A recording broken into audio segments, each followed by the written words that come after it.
Ang linaw nung sabi ni Pastor Harry. Ang sad reality, ang nangyayari ngayon sa gospel preaching, sa Korea, totoo ko ito, syempre, tatagalugin ko na lang. Hindi ko kaya Korean. Pero ganito yan. Naniniwala ka ba sa impyerno? Gusto mo bang makaligtas doon? Tanggapin mo si Kristo. Sumunod ka sa prayer na ito. So, ano nangyari? Sino ba naman may gusto sa impyerno? Di ba? So, susunod siya sa prayer. Panginoon, patawarin mo, tinatanggap kita. Pero hindi naman yung gospel. Was the gospel being preached? It's only the benefits. It's only the benefits. Kaya po, kahit tumanggap, pero naiintindihan pa niya na ang Diyos na makapangyarihan sa lahat ay nagkatawang tao. Hinubad ang kanyang kaningningan at nag-anyong tao upang pagdusahan niya ang lahat ng kaparusahan para sa kanyang mga hinirang. Naunawaan ba niya yun? O he has no idea about it?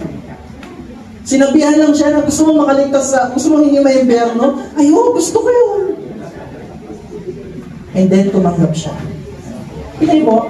So, ang punto, hindi yung plain na the gospel must be accurately preached.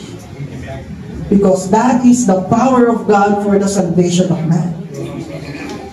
Amen po. Yun ang magko-convict sa taong yun. Just like what happened to you. Nung narinig niyo ang tunay na mabuting balita, anong sabi nung kay Peter? They were cut to their hearts.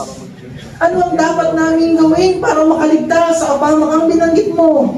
Anong sabi ni Peter? Repent and be baptized. Baptized. Be baptized. Repent and be baptized.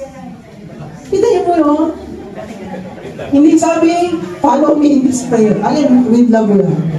Pero ang punto, the conviction in their hearts nung marinig nila ang purong mabuting balita. Amen po?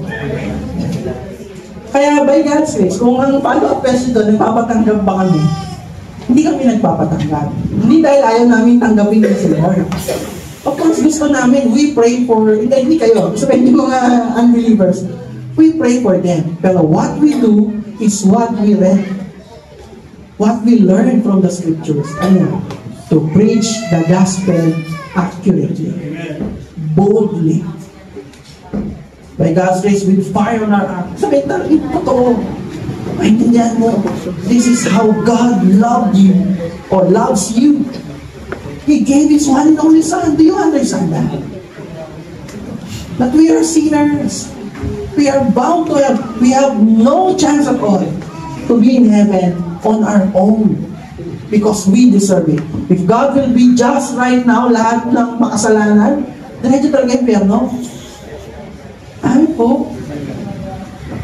Kaya sinabi doon yung, ang lahat ay nagkasala, walang sino mang nakabot. Sabi ni Pastor Harry, yung isa 74, yung isa 70.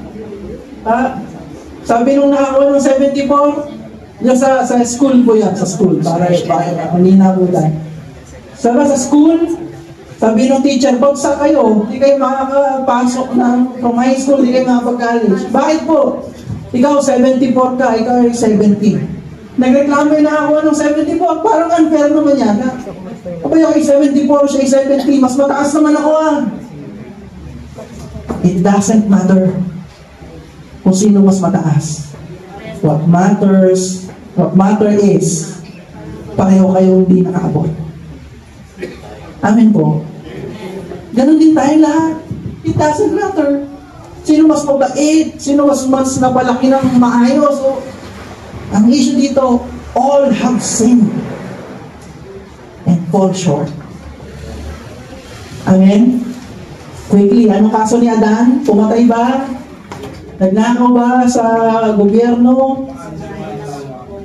Ano pong kaso ng dalawa? Yung kahit sa isang punong pinagbawal, kinagat niya. Sa isang kasalanan yun, sapat na para mapahiwalay siya sa Diyos. Now, compare all your sins to the sin of Adam and Eve. Kung ikuong pa rin natin, magmumukhang katawa-tawa yung kanila. So if they deserve that, what do I deserve? This is the situation of men, of mankind. Amen po. And my point is, naintindihan ba yun nung tumanggap? Gusto mo bang pumunta sa langit? Opo. Sige, sundan mo ako sa panalangin ito. Unless the gospel is preached. Because the gospel is the power of God for the salvation of man. Pasal dito. Thank you po.